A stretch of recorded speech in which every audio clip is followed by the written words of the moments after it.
Good morning, Michael. Hey, how are you? Good. Day two. Day two. Day two. But before day two, day one. Day one. Yes. It wasn't without its drama, was it? No, man. There was definitely a lot of stuff going on yesterday for sure. So you knew that the terrain was going to be challenging. You knew it was going to be technical. I think one thing that became apparent is running sections of it, you sort of can get in your head, yeah, this is technical. But when you've got to do 50 miles of it, it all accumulates. There's actually a lot of vertical in day one. Yeah. The sun got hot, just a whole lot of conditions that is part of what it we're happens doing. in this type of event. So I think it was fair to say that you were moving slower than you probably thought or wanted to. Yeah.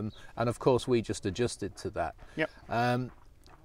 But you had a couple of nav problems because the INT markers are very, very good, but they have a different way of marking, in the sense that sometimes you have to follow a different marker to get back onto the Israel National Trail, and that can be very, very confusing.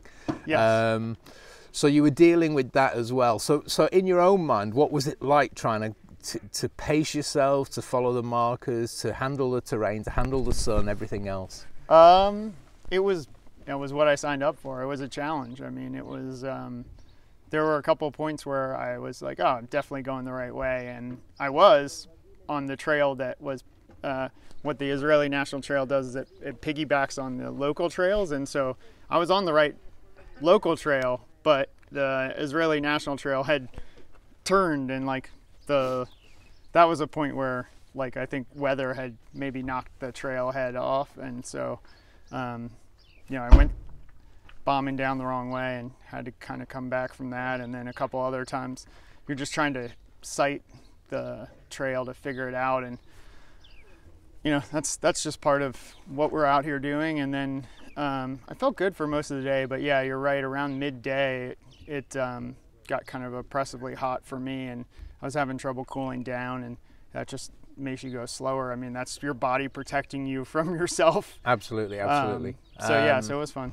So I mean, I was fortunate enough to run a couple of sections with you, admittedly not for a great length of time, but over Timna Park, which was, I think, probably the highlight of the day. Big climb up, technical, nice descent down, gullies, canyons, all sorts of really cool terrain. And we were saying to each other, "Oh, this would make a great one-day race." I mean, it was really, really great. And you got to the end of that 51 kilometers, and you were looking good, you were feeling good. Yeah. And then I think during that section, getting to the last feed station, the last checkpoint, is probably where the impact of the day started to take its hold. And that 61 kilometer point, you said, and Zolly, who was feeding you there, was that you were feeling the day then.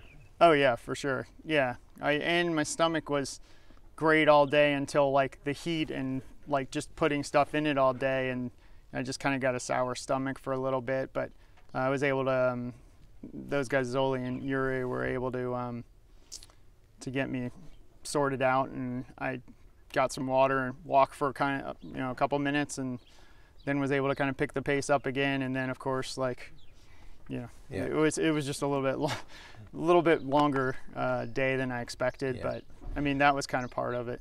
And then the big issue is that we were thinking, okay, so you're going to arrive at camp in the dark. So we sent one of our guys out there to meet you, and it turns out that there'd been a trail on the INT, a change on the INT. Yeah.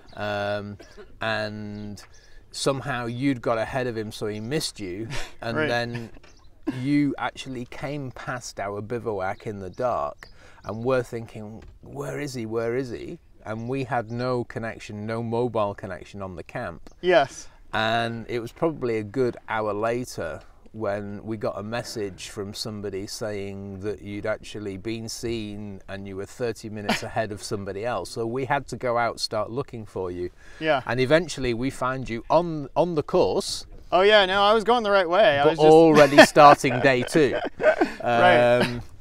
But So the good part is that you were on the course and you'd actually gone ahead of day one's target. Right. The problem is you'd been added another 90 minutes, 2 hours to your day. So Right. we ended up picking you up off the trail. I think it was around about 8 p.m., which is Yeah. like a proper long day one. Yeah, it was real, man. And what was cool is it was the temperature cooled off, obviously, and so I was feeling good again. Like I was like, oh wow, this is just like a Euro start, you know, where you know it's like a 10 o'clock like Diagonal de Fou or UTMB or something. Yeah. So it's like, all right, I can keep doing this. But I gotta say, it was amazing to see the headlights coming and flashing lights, and then you guys jump out and say, stay where you are, we're coming, you know. So it was nice to have company.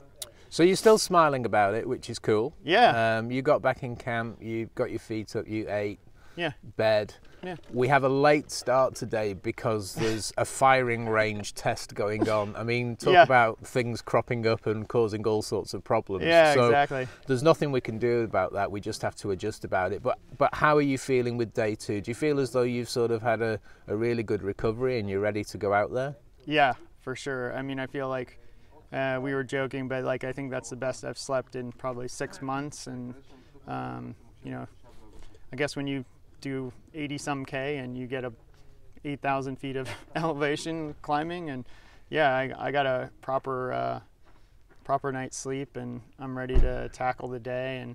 And it was weird because I passed out before you guys got back, so I didn't get the note that we weren't starting at first light. So I was like up, and I was like, where is it? Where is everybody? And that's just part of the trail. Is you got to deal with the things that arise, and that's fine. Yeah. I'll take a little extra time and do some stretching and get ready to go. Yeah, well, good luck on day two. Thank you very much.